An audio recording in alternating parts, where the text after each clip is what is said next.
ناظرین، خیبر مدینہ سے کوئی 200 میل کے فاصلے پر شمالی عرب میں واقع ہے۔ یہاں یہودیوں کے بہت بڑے قلعے آباد تھے۔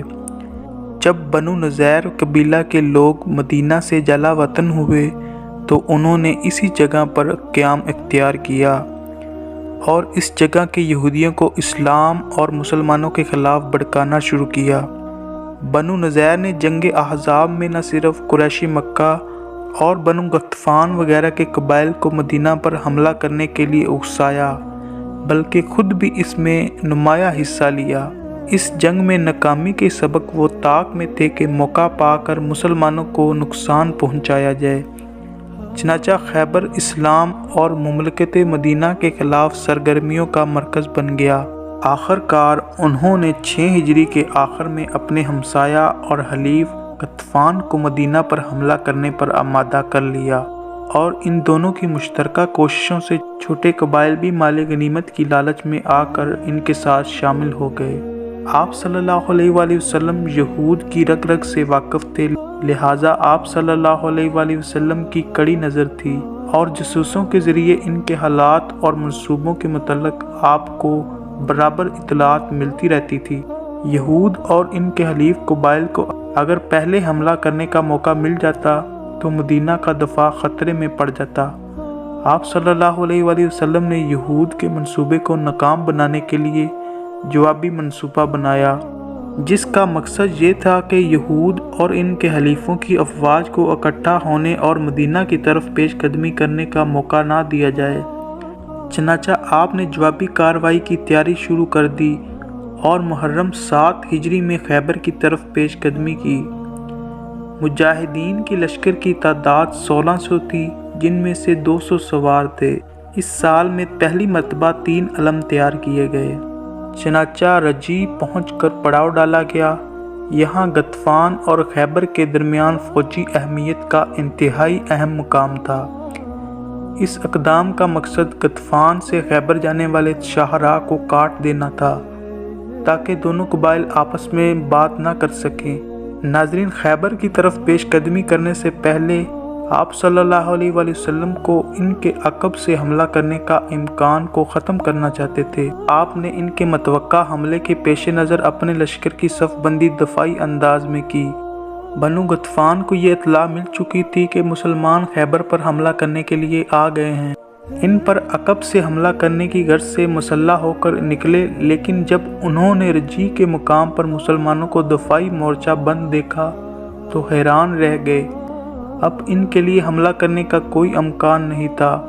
وہ مجاہدین سے اس قدر خوفزدہ ہوئے کہ حملے کا ارادہ ترک کر دیا اور اپنے گھر کو بچانے کی فکر میں لوٹ گئے۔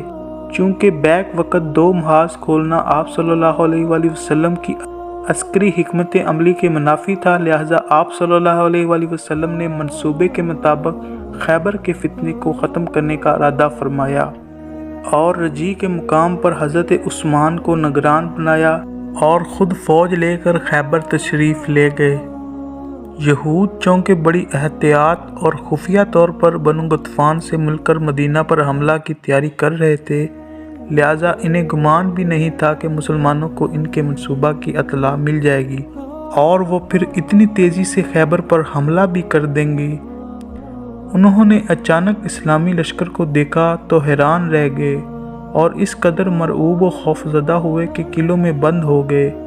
ناظرین، خیبر میں ان کے 8 قلعے تھے، جن میں سے القموس کا قلعہ اپنے غیر معمولی استحکام کی وجہ سے ناقابل تفسیر سمجھا جاتا ہے۔ حضور نبی اکرم صلی اللہ علیہ وآلہ وسلم نے یہود کو دعوت اسلام دی۔ جب وہ صلح پر آمادہ نہ ہوئے تو آپ صلی اللہ علیہ وآلہ وسلم نے حملے کے احکامات کو صادر فرمایا۔ آپ صلی اللہ علیہ وآلہ وسلم نے حضرت علی کو علم عطا کیا۔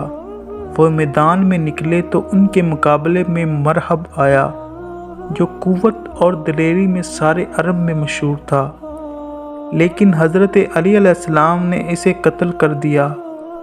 پھر مرحب کا بھائی یاسر نکلا، جسے زبیر رضی اللہ تعالیٰ عنہ نے قتل کیا۔ اس کے بعد حضرت علی کی قیادت میں مجاہدین نے حملہ کیا اور دروازہ توڑ کر اندر جانے میں کامیاب ہو گئے۔